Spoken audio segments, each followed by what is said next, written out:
नमस्कार, मी अर्चना. गावाकडच्या रेसिपी या चॅनलवर तुमचं स्वागत. आज मी तुम्हाला छान अशी भाजी दाखवणार आहे वांग्याची. तर सोपी पद्धत आहे, फटाफट बनणारी, पण खायला एकदम टेस्टी. नक्कीच तुम्ही अगोदर खाल्ली नसणार. तर पूर्ण व्हिडिओ रेसिपीला सुरुवात करूया.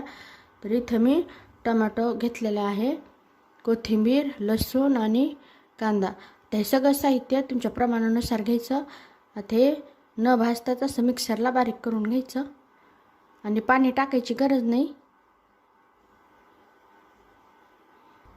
वांग्याच्या अशा 4 फोडी करून आणि थोडासा देठाचा भाग काढून असं मिठाच्या पाण्यात ठेवलेलं होतं, ते काढून घेऊ.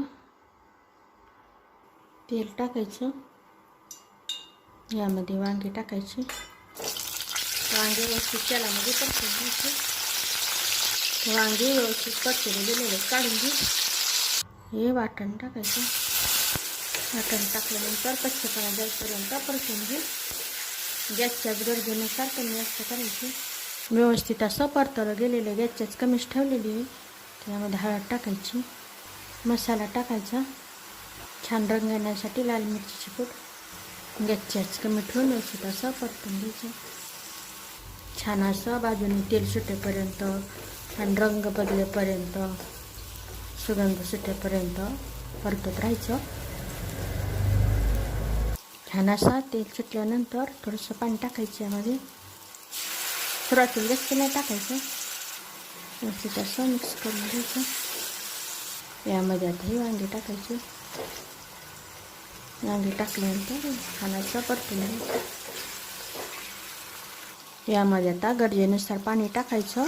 वांगे शिजून तुम्हाला जसं लागेल, पातळ रस्सा किंवा घट्टसर ग्रेव्ही, असं पाणी टाकायचं. व्यवस्थित असं मिक्स करून घ्यायचं. चवीनुसार मीठ टाकायचं. चवीनुसार मीठ टाकायचं. मिक्स करून घ्यायचं. गॅसच्या एकदम मंद ठेवून झाकण ठेवून व्यवस्थित वांगी शिजवून घ्यायची. अधूनमधून चेक करायचे. भाजी तयार झालेली, गॅस बंद करून टाकू.